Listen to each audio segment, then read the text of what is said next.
I've been going back and forth about whether to even do this story, and I was about not to do the story, but I do find that this is a really important thing. It has to do with the existential threat facing Democrats. And I am seeing the writing on the wall that Democrats still don't get it. So I'm going to tell you this story. It's a personal story. Do with it what you will. And I know that I may be potentially burning some bridges by talking about this. One of the things that we learned during the 2024 election was that the Democratic Party doesn't really seem to get new media and independent media.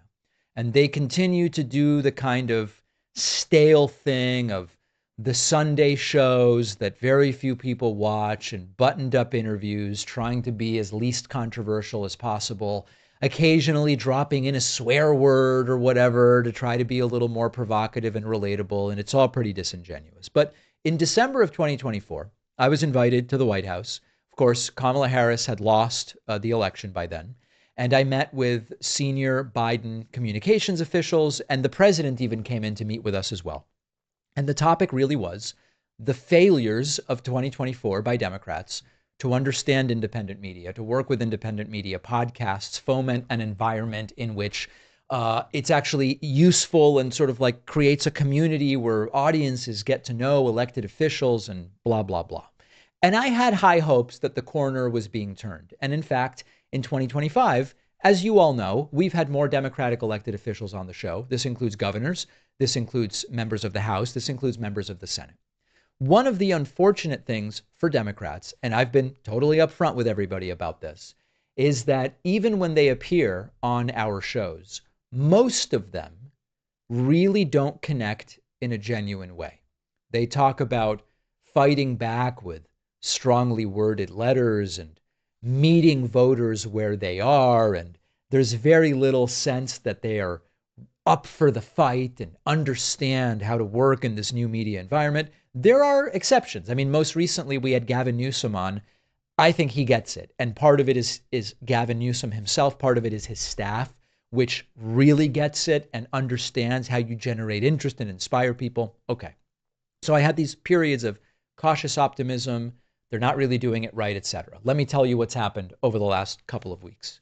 I'm not going to name names here, but I do think it's important to tell you the story. There is an elected official, House or Senate, who we have been in touch with on the show off and on over the years. And that is an individual who has challengers in the forthcoming 2026 election. And this individual's challengers have been reaching out to me. The challengers for this elected official have been saying, David, fan of the show, I would like your endorsement, or at minimum, I would like to be on your show. What about maybe doing a debate, including the elected official that I'm running against? And so I want to kind of learn about what's going on in this race. I don't even know for sure that the elected is running for re-election. I assume that they are, but I don't know. So I reach out to the office of this elected official and I say, hey, just a reminder, David Pakman, you've done the show off and on over the years. We have a relationship. I am trying to get in touch to figure out what is going on for 2026. Are you running for re-election? Are you not? Are you up for doing a debate? Your challengers are asking me to appear. They're asking me for an endorsement, etc. I just want to touch base and figure out what's going on. I want to hear it from you before making any decisions about our coverage so that I ensure that our coverage is calibrated to, is this an open seat or is this an incumbent who's being challenged? Just want to touch base. I hear back from the office of this individual and they simply say, for any campaign questions, email info at a different website, which is clearly the campaign side, not the administrative, congressional office of this person. Now, there's of course nothing wrong with saying we really only handle the legislative affairs.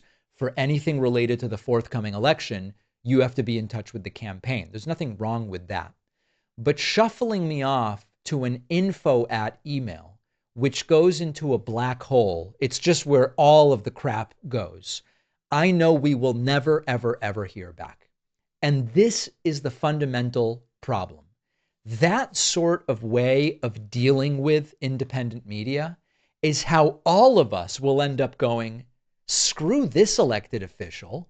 Let's endorse the challenger. Let's fundraise for the challenger. This is exactly the problem that we are talking about.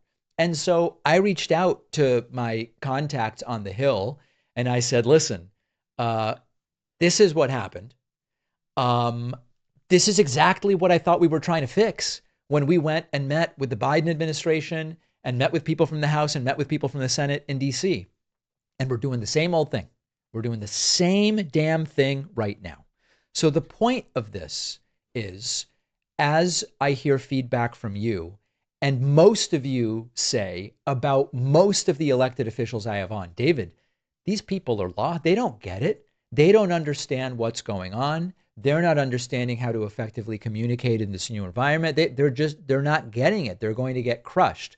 Well, maybe some of them deserve to get crushed, right? I mean, maybe this is going to lead to a turnover generationally or ideologically or whatever, because even after everything that happened in 2024, email info at for any questions about the campaign. All right. Have it your way, guys. So listen, I'm sure there are going to be opportunities to say more about this upcoming, but the takeaway for me is I don't know that Democrats are really set up at all, like not even remotely, for a successful 2026 midterm. It's a midterm that Democrats should do well in. It's a midterm that Democrats should be able to, at minimum, take back the House, maybe with a large margin, and the Senate's difficult, but maybe the Senate will be in play. But this is not looking good. This is not